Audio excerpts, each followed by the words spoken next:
এই কবর এমন একটা জায়গা, যেই জায়গায় গেলে আর ফিরে আসা যায় না।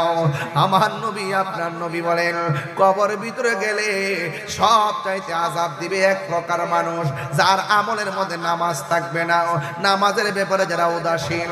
ও শম্ভুপুর বাক্কার মাতার বাবা, নামাজ 5 ওয়াক্ত পড়া লাগবে, নামাজ পড়তে হবে।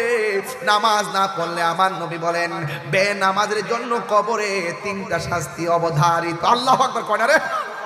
বেনামাজের জন্য 3টা শাস্তি অবধারিত। আল্লাহর হাবিবকে প্রশ্ন করা হয়, ইয়া রাসূলুল্লাহ, নবী গো, ও মায়ার নবীজি, কবরের ভিতরে 3টা আযাব, কি কি আযাব হবে? আমার নবী আপনার নবী বলেন বেনামাজি হইয়া কবরে গেলে রেহাই পাবে না, 3টা আযাব অবধারিত। বন্ধুরা রে আমার, ও শম্ভুপুরের বাবা,